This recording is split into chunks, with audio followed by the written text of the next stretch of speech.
திருத்தணி ரயில் நிலையம் அருகே வடமாநில இளைஞர் மீது பட்டாக்கத்தியால் தாக்குதல் நடத்தியவர்கள் மீது கொலை முயற்சி வழக்கு பதிவு செய்யப்பட்டுள்ளதாக வடக்கு மண்டல ஐஜி அஸ்ராகர் தெரிவித்திருக்கிறார்.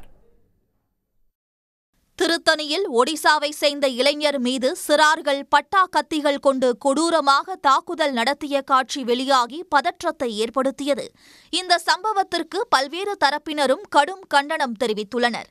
இந்த நிலையில் சம்பவம் தொடர்பாக விளக்கமளித்த வடக்கு மண்டல ஐஜி அஸ்ராகர், தாக்குதல் தொடர்பான தகவல் கிடைத்ததும் இளைஞர் மீட்கப்பட்டு உயரிய சிகிச்சை கிடைக்க போலீசார் நடவடிக்கை எடுத்ததாகவும் அவரது புகாரின் பேரில் வழக்கு பதிந்து 4 பேரையும் மடக்கி பிடித்ததாகவும் தெரிவித்தார். கொலை முயற்சினா 307 சொல்லுவாங்க ஐபிசியில்.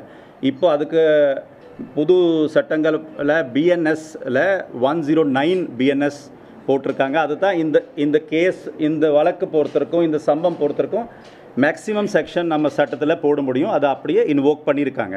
அப்புறம் ஜுவனைல் ஜஸ்டிஸ் போர்டு உத்தரவின்படி 3 பேருக்கு செங்கல்பேட்டில் பிளேஸ் ஆஃப் சேஃப்டி சொல்லுவாங்க, ஒரு ஹோம் மாதிரி பிளேஸ் ஆஃப் சேஃப்டியில் அனுப்பியிருக்காங்க. ஒருத்தருக்கு மட்டும் அவங்க பேரண்ட்ஸ் கிட்ட ஜேஜேபி உத்தரவின்படி ஒப்படைச்சிருக்காங்க.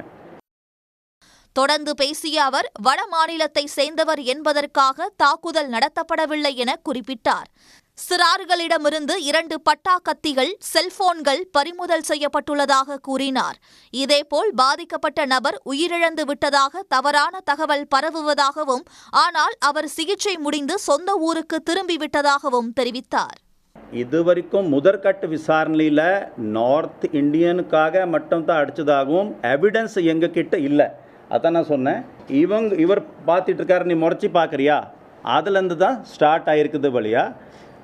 It is not entirely on account of being North Indian, because if that is the case so many other people are also staying இல்லையா.